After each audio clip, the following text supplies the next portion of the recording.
आपके शरीर में ग्रीस का कम हो जाना यानी कि चिकनाई का कम हो जाना, यही वजह है कि समय के साथ साथ अक्सर हम ये पाते हैं कि हमारे शरीर में जोड़ों से संबंधित बहुत अलग अलग प्रकार की समस्याएं उत्पन्न होने लगती है। जैसे कि ग्रीस के कम हो जाने से हमारे जोड़ों में सूजन आने लगती है। नमस्कार, स्वागत है आप सबका झार आयुर्वेदा में, जहां नन यूनियन फ्रैक्चर भी जुड़ सकती है बिना बोन ग्राफ्टिंग। मैं गवेशित डॉक्टर श्यामल प्रधान। मैं गवेशित डॉक्टर दुष्यंत कुमार। हम आज इसी विषय पर बात करेंगे कि हमें जोड़ों की समस्या क्यों उत्पन्न होती है, इसके उपाय क्या क्या है, इसके कारण क्या क्या हैं, और हम आखिर में जानेंगे कि इसके समाधान कौन कौन से हो सकते हैं। तो सबसे पहला सवाल, हम किस प्रकार से समझ सकते हैं कि समय के साथ साथ हमारे शरीर में ग्रीस की कमी होने लगती है। तो सबसे पहले हम ये जानने का प्रयास करेंगे कि इसके कौन कौन से कारण है। बिल्कुल, ये जो ग्रीस के कम होने का जो कारण है, इसमें सबसे बड़ा कारण हमारा जो बढ़ता हुआ उम्र है। बढ़ती उम्र के साथ हमारी जो ग्रीस है, अगर हम लोग शरीर को सही तरीके से मेंटेन ना रखें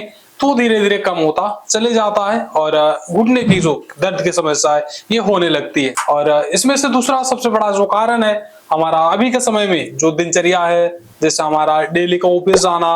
आना और किसी तरीके का जो वॉकिंग या फिर एक्सरसाइज, योगासन जैसे चीजों का ना करना, ये भी एक बहुत बड़ा कारण है हमारे घुटने का दर्द का। और इसके साथ साथ किसी किसी का कहना होता है, जैसे जो एथलीट होते हैं या फिर स्पोर्ट्स पर्सन होते हैं, वे लोगों को भी दर्द हो जाता है। इसका क्या कारण हो सकता है? इसका कारण ये होता है, जैसे वो लोगों का जो रनिंग होता है या फिर वर्कआउट होता है काफी ज्यादा होता है, जिसकी वजह से शरीर में बात का जो मात्रा है वो काफी बढ़ जाता है। और एक उम्र के बाद जैसे जैसे 50-55 साल गुजरते गुजरते जो ग्रीस है काफी कम हो जाता है या फिर खत्म हो जाता है और घुटनों में दर्द की जो समस्या है वो होने लग जाती है। और इसी क्रम में जो मोटापा है ये भी एक बहुत बड़ा कारण है हमारे घुटनों की समस्या का। मोटापा जैसे हम सभी जानते हैं खुद में एक बहुत बड़ा समस्या है, लेकिन ये साथ में हमारी जो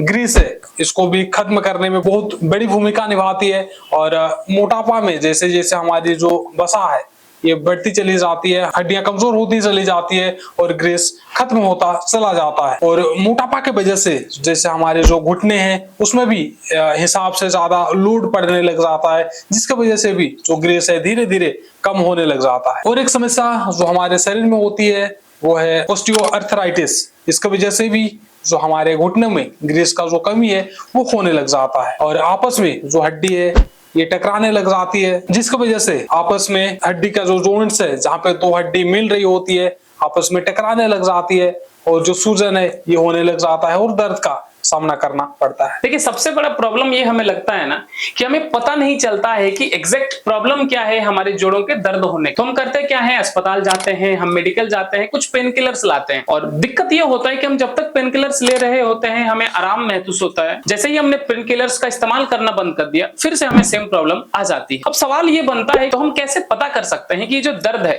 ये ग्रीस के कम होने की वजह से है? बिल्कुल, जब भी हमारे शरीर में ग्रीस का मात्रा कम होता चले जाता है, जो फ्लूइड है जो दो हड्डी को कनेक्ट करती है उसका मात्रा कम होने लग जाता है, तो उस जगह में हमें दर्द, सूजन,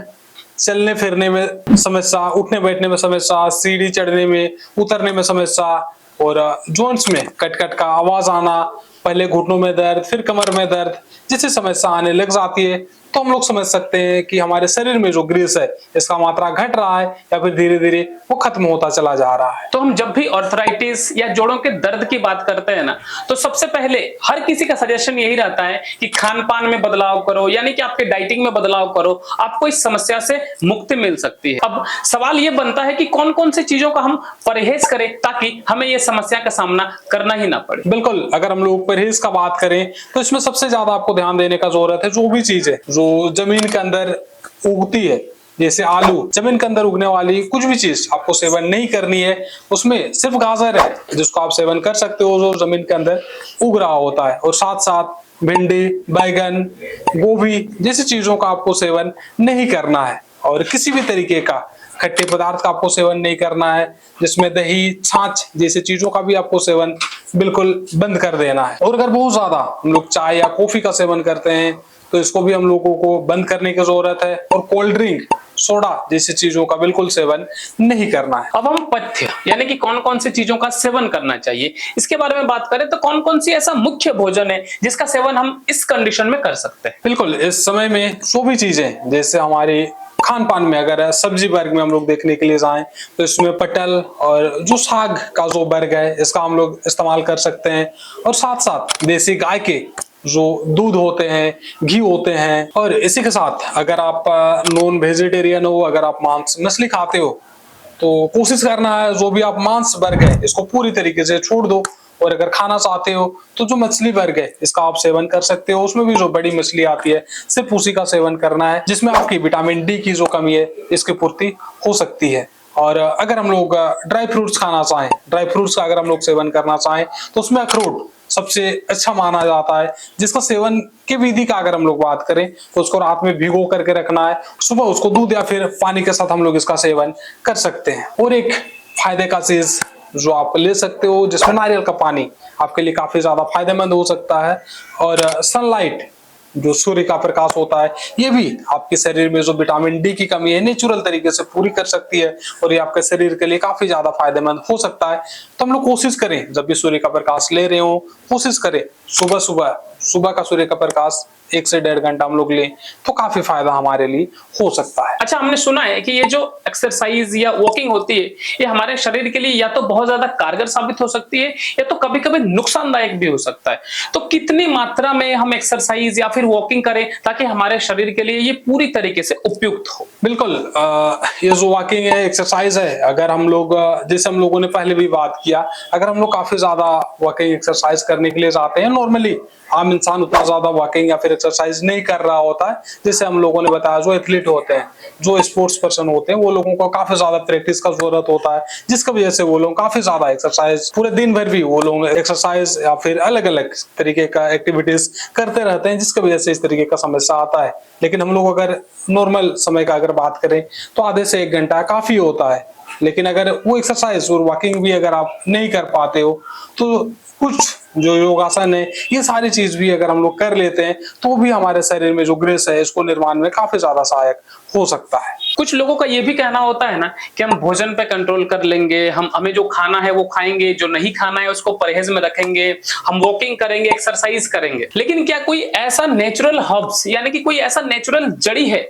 जिसको हम घर पर खुद से तैयार कर इस समस्या से छुटकारा पा सकते हैं? बिल्कुल, इसमें जब भी हमारे घुटने के दर्द का बात आता है या फिर आयुर्वेद में अगर आप एक दर्द निवारक के रूप में अगर किसी चीज को देखना चाहते हो तो वह हार श्रृंगार जिसका आप इस्तेमाल कर सकते हो, जो हमारे जॉइंट्स में जो ग्रीस या फिर फ्लूइड जो है इसका निर्माण में काफी ज्यादा कारगर होता है और दर्द को भी कम करने में काफी ज्यादा सहायक होता है। और वो पौधा है हार श्रृंगार, जो पूरे भारतवर्ष में हमारा पाया जाता है, जिसका 2 से 4 पौधा सुबह में कूट करके पानी में उबाल करके उस पानी का सेवन करते हैं तो हमारे लिए काफी ज्यादा फायदेमंद हो सकता है। तो हमने जाना कि हम जोड़ों के दर्द से किस प्रकार से निजात पा सकते हैं, इसके कारण क्या हैं और इस पर हम क्या क्या उपाय कर सकते हैं। अब आप सबसे अनुरोध है कि जो भी इस वीडियो को देख रहे हैं इसको उन लोगों तक जरूर से जरूर पहुंचाए जिनको इस प्रकार की समस्याओं का सामना करना पड़ रहा है, क्योंकि आपका एक छोटा सा प्रयास लोगों के जीवन में बड़ा बदलाव ला सकता है। और दूसरी बात, अगर आप भी किसी अन्य टॉपिक पर जानकारी चाहते हैं तो जरूर हमें कमेंट कर दें, हम उस पर्टिकुलर विषय पर एक छोटा सा वीडियो बनाकर आप सबके सामने लाने का जरूर से जरूर प्रयास करेंगे। तो बस इसी के साथ हम आज की वीडियो को यहीं समाप्त करते हैं। ध्यान रखें अपना और अपनों का। तब तक के लिए नमस्कार।